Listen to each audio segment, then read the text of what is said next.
The North Vietnamese army used the spring and summer of 1974 to improve its position in South Vietnam. NVA commanders launched a series of strategic raids to regain the initiative and seize key pieces of territory.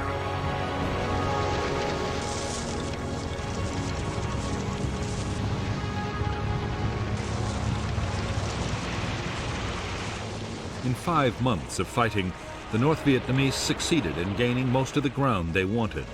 Their troops also gained valuable combat experience. Meanwhile, northern leaders argued about the timetable for the main offensive.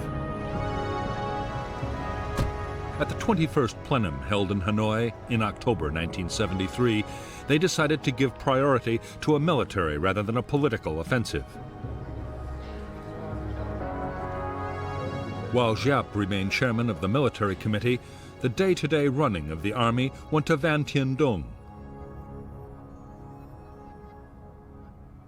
It was Dung who would plan and lead the final assault. They hoped that this offensive would bring, after 10 years of struggle, the final victory.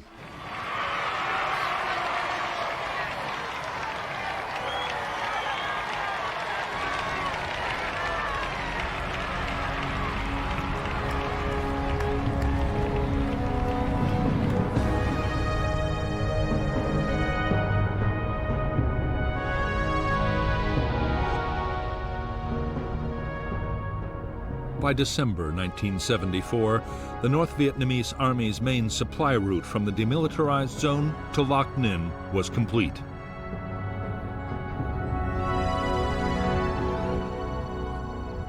The strategic raids had pushed the South Vietnamese Army towards the coast. Northern artillery now threatened several major cities. In the Saigon area, northern forces had gained ground on 3 sides of the capital.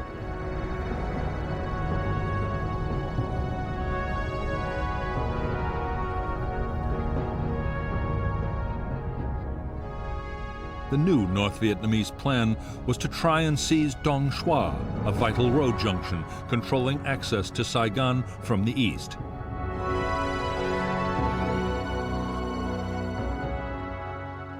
On December 26, 1974, the 7th NVA Division captured Dong Xoa. Next came diversionary attacks to pin down South Vietnamese forces.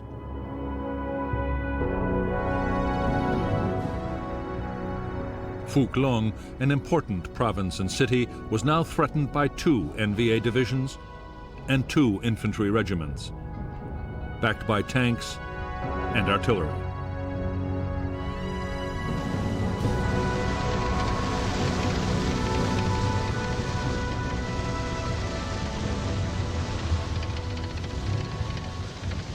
The North Vietnamese forces encircling Phuc Long City were more than 15,000 strong. Even after reinforcements had been flown into the city, the South Vietnamese defenders could muster only 5,500 men.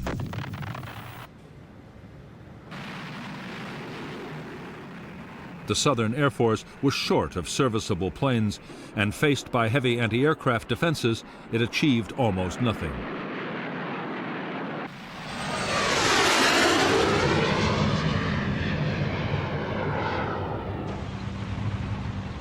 By January 6, 1975, the North Vietnamese had overrun Phuc Long City and the surrounding province.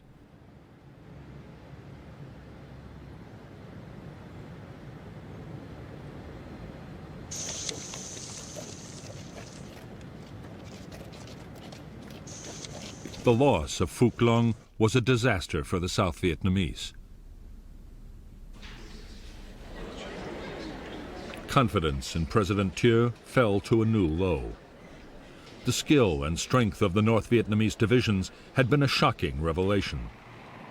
Worst of all, the most blatant breach of the Paris Treaty yet seen in Vietnam had produced no reaction from the United States.